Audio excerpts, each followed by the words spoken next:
வாங்க. சரியா? உங்க அப்பா என்னெல்லாமோ பேசிட்டு போயிட்டு இருக்காரு. சேர்த்து வைப்பாரா எப்படி? நான் அது ஒண்ணும் இல்ல. அவர் கோவக்காரர் தான், ஆனா நல்ல குணம் உள்ளவரு. நம்ம வாழ்க்கைய எப்படியும் அவர் காப்பாத்துவாரு, நம்மளையும் ஜெயிக்க வைப்பாரு. நீ ஏதோ சொல்ற, நம்பினாதான். சரி, நம்புறேன். சரி வாங்க பார்க்கலாம். ரொம்ப சந்தோஷமா இருக்கேன்டா. என் வாழ்க்கையில என் நண்பன்னா நீ தாண்டா உயிர் நண்பன், நீ தாண்டா உயிர் நண்பன். என் வாழ்க்கை கேடும் கெட்டு போக கூடாதுன்னு நினைச்சு என்னை இந்த குடிப்பழக்கத்துல இருந்து மாத்தின உனக்கு நான் என்னதான் பாவம் செய்ய போறேன்னு தெரியல. ரொம்ப நன்றிடா, ரொம்ப நன்றி. நான் ரொம்ப ஹாப்பியா இருக்கேன்டா. டேய், நான் எவ்வளவு சந்தோஷமா சொல்லிட்டு இருக்கேன், நீ என்ன மூஞ்ச உம்முன்னு வச்சுக்கிட்டு இருக்க? அன்னைக்கு ஏன்டா நீ ஒன்று சொன்னிய, உனக்கு ஞாபகம் இருக்கா? டேய், நான் கூடி போதில் 1000 சொல்லியிருப்பேன்டா. இப்போலாம் நான் அதெல்லாம் மறந்து எவ்வளவு ஜாலியா இருக்கேன். என்ன மாதிரி ஹாப்பியா இருக்கா மச்சான்? நீ இந்த ஆக்சிடென்ட்ல உன் உயிர் போனா கூட உன் சண்டியா மூச்சு காத்து பட்டவனே நீ உயிர் வந்துடும் சொன்னியேடா. மச்சான், நான் இப்பவும் அதான் சொல்றேன் மச்சான். 99%க்கு 99 இருந்தாலே என் ரஞ்சிதா மூச்சு காத்து பட்டா என் உயிர் தெளிந்து வந்துடுவேன். இப்பவும் நான் அப்படிதான் சொன்னேன். டேய் விமல், நீ நண்பன் தானா? நான் சொன்னா நீ கேப்பா தானா? டேய் மச்சான், நீ சொல்றத கேட்டு தானடா நான் இந்த நிலைமைக்கு ஒரு நல்லவனா திருந்தி இன்னைக்கு கள்ளம்பள்ளியில ஒரு கடை வச்சு ஒரு நல்ல பெருமையா வாழ்ந்துருக்கேன். அது போதாதாடா எனக்கு? என் கூட இருக்க சுத்தி இருக்கவங்களுக்குலாம் அப்பனா நீ இந்த சந்தியாவா? நீ சந்தியாவா? சந்தியாவ? என்னடா என்ன சந்தியா? ஏதோ சந்தியா சந்தியான்னு சொல்ல வரான். நீ வந்தனே அப்படி வாய முடிக்கிறதா? அது வந்து விஷ்ணு, நீ எதுவும் சொல்ல வேண்டாம், சொல்லவே வேண்டாம். எப்படி சந்தியா சொல்லாம இருக்க முடியும்? நீ உன் விமல் உன் காதல்னு சொல்லுவ, ஆனா உன் காதலை விட பெருசு எங்க 2 பேருக்குள்ள நட்பு. இந்த உலகமே ஏத்தாலும் உங்க 2 பேர்த்தையும் சேர்த்து வைக்க முத ஆளு நானாதான் இருப்பேன்னு சொல்ல. இப்ப நானே சொல்லுவேன். டேய், என்ன சந்தியா வாய போத்துற? அவன் என்னதான் சொல்ல வரான்? டேய், என்ன நடக்குதுங்க? அது வேற ஒண்ணும் இல்ல. அப்பா உங்களுக்காக வேலை பார்த்திருக்காரு. அதுக்கப்புறம் நம்மளை சேர்த்து வைக்கிறதுக்கு முடிவு பண்ணிட்டாரு. நம்ம கல்யாணம் பண்ணி நல்லா சந்தோஷமா வாழ போறோம்ல, அதைத்தான் சொல்ல வரான். அது இல்லாம நம்ம காதலை சேர்த்து வைக்கிறதுக்கு இவன் ரொம்ப போராடி இருக்கான்ல, அதனாலதான் அந்த ஃபீலிங்ல தான் இப்படி எல்லாம் பேசிட்டு இருக்கான். இல்ல விஷ்ணு? ஓ, அவ்வளவுதானா? ஓ, இந்த நிலைமையிலையும் இந்த விமல மறக்கிறதுக்கு உனக்கு மனசு வரல? ஏன், என்னதாண்டி உனக்கு பிடிச்சிருக்கு? இந்த விமல்கிட்ட என்ன பிடிச்சிருக்கு?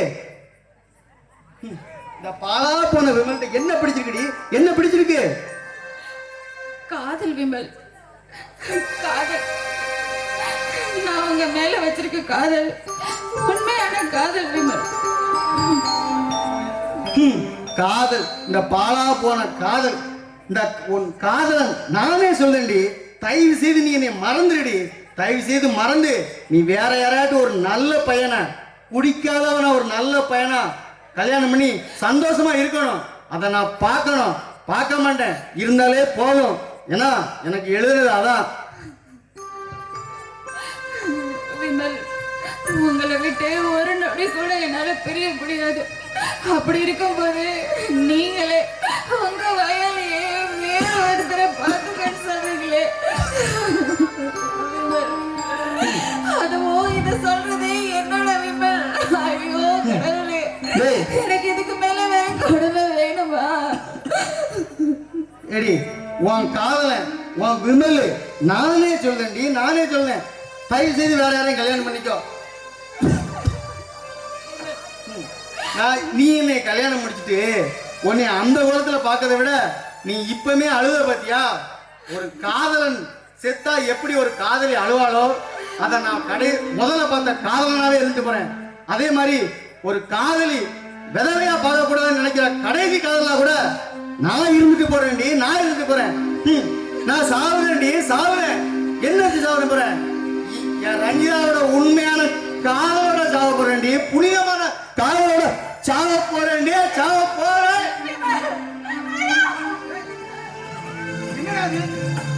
என்னமா?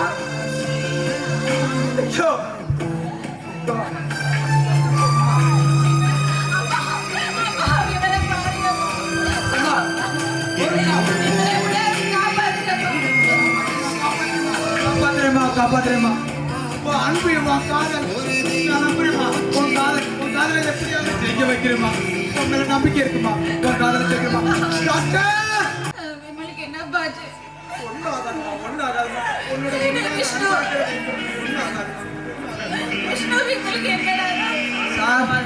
கண்டிப்பா திரும்பி வந்துருவாங்க. ஹலோ சார், அவர் இது வரைக்கும் குடிச்ச குடியில அவர் உடம்புல உள்ள எல்லா பார்ட்டுமே போயிடுச்சு. இதுக்கு மேல அவர் ஒரு சொட்டு குடிச்சாலோ அவரோட உயிருக்கே ஆபத்து. டாக்டர், எவ்வளவு சிரமம்னாலும் பரவாயில்ல, என் மகளோட அன்பு, என் மகளோட காதல் ஜெயிக்கணும். அதுக்காக நான் என்னன்னாலும் பண்ணுவேன் டாக்டர். இப்ப ஆபரேஷன் எல்லாம் சக்சஸா முடிஞ்சிருச்சு. இதுக்கு மேல உங்க கையில தான் இருக்கு. அவர் ஒரு சொட்டு கூட குடிச்சிட கூடாது. நீங்க தான் பொறுமையா இருந்து அவரை பாத்துக்கணும். சரிங்க டாக்டர், என் மகாவளை பார்க்கலாமா? பாக்கலாம். நீங்க எல்லாரும்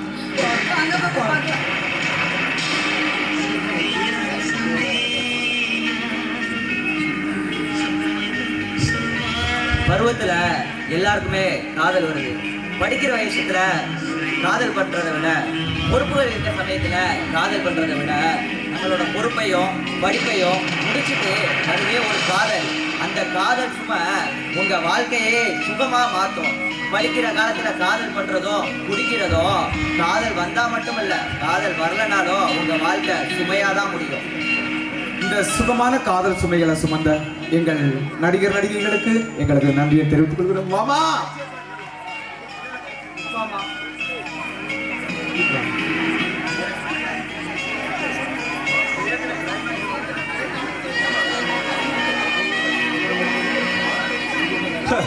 அஞ்சு வருஷம் கழிச்சு என் என் மருமகனோட சந்தோஷமா வாழ்றான்.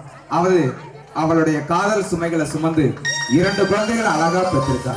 அதனால எந்த எதிர்ப்பு இருந்தாலும், எந்த சுகமா இருந்தாலும், காதல்ங்கிறதுல ஒரு ஸ்ட்ராங்கா, ஒரு போல்டா இருந்து ஜெயிச்சு காட்டுவோம் அப்படின்னு நம்பிக்கை இருந்தா யாருனாலும் வாழ்க்கையில வெற்றி பெறலாம். அதற்கு என் மகா சந்தியாவே ஒரு எடுத்துக்காட்டு. வாமா சந்தியா.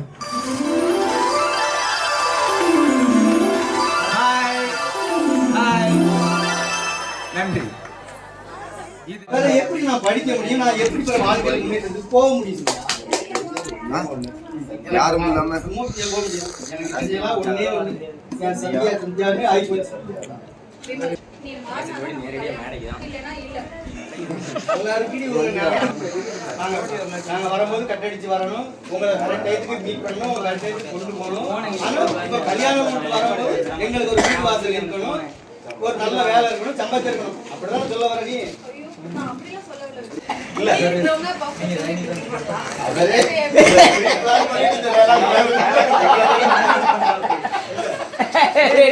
ரெண்டு பேரும்